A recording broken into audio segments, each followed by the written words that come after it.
And there's just something so unnerving and creepy about that. If it's got blood on it, I'm probably gonna like it. I read some of the most disturbing f***ed up shit ever. I should have proceeded with more caution. An emotional punch to the gut. Nothing can compare to that.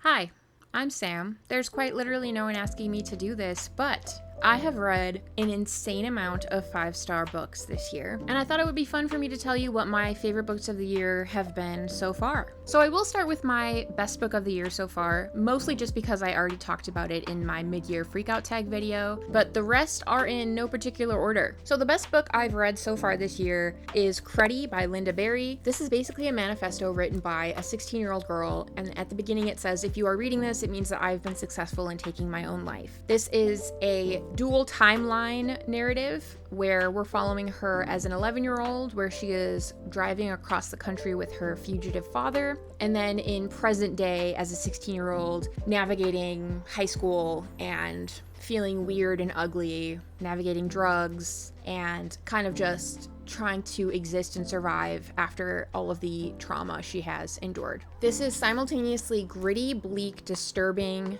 and endearing, charming, funny. So I want to read you some stuff from the book, and then just kind of to orient you, her family used to own slaughterhouses. Flies have always been part of my life. In the days of Robeson's slaughterhouse, flies were everywhere, crawling up the walls like living designs. I used to fall asleep looking at them, thinking about their world, their society. Did they have kings? Did they steal from each other? My light fixture was black full with bodies of them. I used to think they had feelings about certain people who noticed them, certain people, me. There was a fly in the car with the father and I. I wasn't sure if he was a slaughterhouse fly or just a middle of nowhere fly, one that got in when no one was noticing. And I wondered what it was going to be like for him when he got out again. What would he think when he flew out of the car and didn't recognize anything or anybody? Only in a fairy tale could he ever get home again. In fairy tales it happened all the time. It was possible. I was thinking it was really very possible. And while I was thinking this, the father snatched the fly out of the air and mashed him with a gesture so quick I barely saw it. Meat men can do that. They can snatch flies right out of the air. There are 2 kinds of dying for every single person. There is the moment when your personality dies, when the you of you drains away into the air. And then there is the part where your body dies, organ by organ. And then 3 days later, there are the flies. The donut shop was on a corner of a street that turned very bummy and scruddy with trash, and there were little movie houses with faded pictures that displayed ladies bending and squatting with black tape across their eyes and naked boobs. The pictures were warped and greenish, and of course there were dried out dead flies laying below them. Flies die in so many lonely places. A 5-year sentence by Bernice Rubens is about a woman who is retiring from her job and planning to end her life. But her coworker gifts her a 5-year diary, and because the main character, Miss Hawkins, is obedient to a fault, she feels that she must live through the 5 years to write in the 5-year diary, and thus her plan to end her life is thwarted. This is a very hilarious black comedy where we're following this pretty delusional woman navigate this 5 years of her life, and she ends up falling in love with a man she meets at the library and tries to pursue a relationship with him. But the way that she embarks on adventure through this 5-year diary is by sort of manipulating her own obedience. So rather than writing at the end of the day, this is what I did today, she starts out her day by writing, okay, tonight I'm gonna have dinner with a man, and then basically does whatever it takes to make sure that that comes to fruition so that she can make sure she is following her orders. And for example, one of the early entries that she does is have dinner with a man, and what she proceeds to do is take a mirror, draw a mustache on it, and hang it on the wall across the table from her at dinner so that she is literally lined up with a mustache and talking to the mirror as if it's another person. So she's cuckoo crazy bananas, and I loved reading about her. So you should read this. It's very, very funny. I have 2 books by Emily Austen on this list because she is a rock star. So We Could Be Rats by Emily Austen is her newest novel. This is following a woman named Sigrid who is really depressed and wants to end her own life. And we're also following her sister who is trying to make sure she does not end her own life. This is mostly diary entries from Sigrid as she is reflecting on her life and contemplating her suicide and sort of what led her up to that. This made me cry. This is funny and heartbreaking. And if you have read any other Emily Austen and liked it, you're gonna love this. I cried on the bus. People looked at me. I had to lie to the passenger sitting next to me. They asked me if I was okay. I said my dad died. Of course he didn't really die. I just needed to explain my odd behavior. People don't think you're weird for crying on the bus when your dad dies. The person who asked me held my hand. I didn't want my hand held, but they didn't know what else to do, so I let them. Sometimes it's kinder to let people believe they are helping you, even when they aren't. I decided that deep down, we're all who we were when we were kids. I think being a teenager is about hiding all your quirks and contorting yourself to fit in and impress people. And being an adult is about refinding who you were when you were 8 years old. The second Emily Austen book on this list is Oh Honey. This is actually her very first novel. I have never seen anyone else talk about it before. I think when people think about Emily Austen, they always think of Everyone in This Room Will Someday Be Dead, which was admittedly the first book I read by her, but this is technically her first published book, and honestly, it's my favorite of hers. This was a lot darker and more disturbing than her other entries, and that's probably why I like it the most. In this, we're following a woman named Jane who is a telemarketer. She is kind of aimless. This job is kind of dead end to her. She is very clearly traumatized, and she is a drug addict. So throughout the course of the novel, we learn more about her past and the trauma that made her who she is today. How was your day? I query politely. Well, I didn't get the job at Taco Bell, he answers, dejected. But you know what? I am almost sure it's because Taco Bell is run by the same people who are responsible for the Armenian genocide. I press my lips together for a moment. Are you suggesting that Mexico had anything to do with... He cackles. Mexicans? Don't kid yourself, Jane. Taco Bell is run by the Germans. You think that the Germans are responsible for the Armenian genocide? He taps his nose. I then say quietly, mostly to myself, you think that Germans are responsible for Crunchwrap Supremes? Snow has coated my hair like icing, and my fingertips feel anesthetized. The frigid outside has prompted me to toy once again with the idea of quitting smoking. But then how will I slowly kill myself?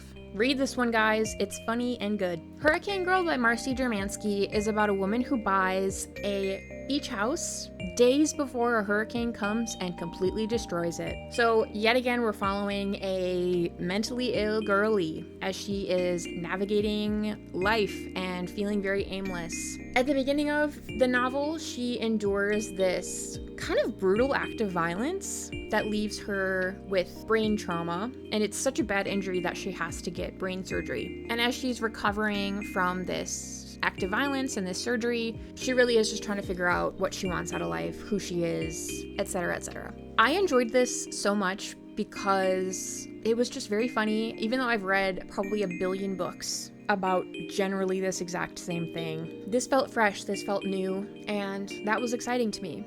So I think you should read this one too. An elevator door opened, and this time Allison stepped in. This elevator was empty, and Allison felt profound relief. She deserved this empty elevator. She pressed the closed door button, watching as the door shut in front of a group of teenagers in bikinis running to catch it. One girl stuck her arm in, and the closed door opened again. "Didn't you see us?" the girl said. Allison said nothing. It was good that for the most part weapons were hard to obtain. Allison did not believe that these girls deserved to live.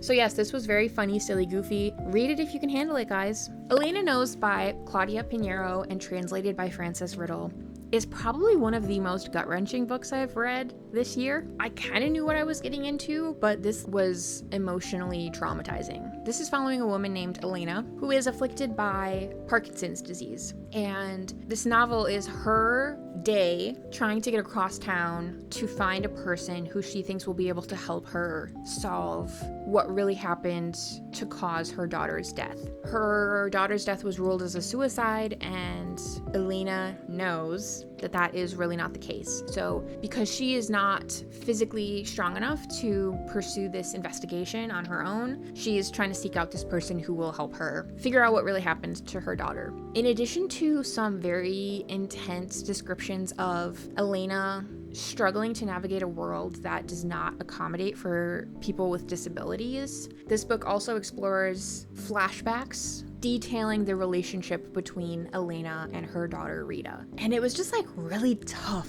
to read a lot of these parts. Like, I read some of the most disturbing fucked up shit ever, but like this was so emotionally gut-wrenching. An emotional punch to the gut, I will say. I cannot recommend this highly enough. I think everyone who I've seen talk about this book loves it, and it is worth the hype, guys. It is very, very good. Bad Man by Dathan Auerbach is about a man who starts working at the grocery store that his little brother disappeared from when they were kids. In order to try to understand more about what happened to his brother, he gets a job there shortly after graduating high school, and we're really just following him as he's trying to figure out what happened to his brother. This was so much more effectively creepy than I thought it was going to be. If you've read Penpal by Dathan Auerbach, that felt very creepypasta-esque, and I would say the same is true with this as well. There were a lot of really effective scenes of tense atmosphere, unnerving creepiness, because the main character works as a stalker overnight. So I think the descriptions of the grocery store when our main character is there alone or with just like one other person are so effective. You really get this sense of like this liminal space, and there's just something so unnerving and creepy about that.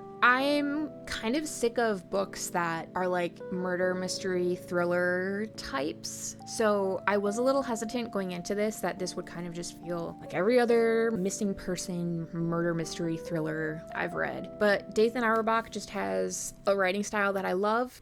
I think if any of that sounds interesting, you guys should read this one. The Mad and the Bad by Jean-Patrick Manchette, and translated from the French by Nicholson-Smith, is such a random read. I honestly think I was just perusing the NYRB catalog, and I saw this cover, and I was like, if it's got blood on it, I'm probably gonna like it. And that is in fact the case. So this is a French crime thriller. We are following Michel Hartog, who is a sometime architect. He's a powerful businessman and famous philanthropist. He inherits some money as well as his nephew when his brother dies, but he doesn't want to inherit his nephew.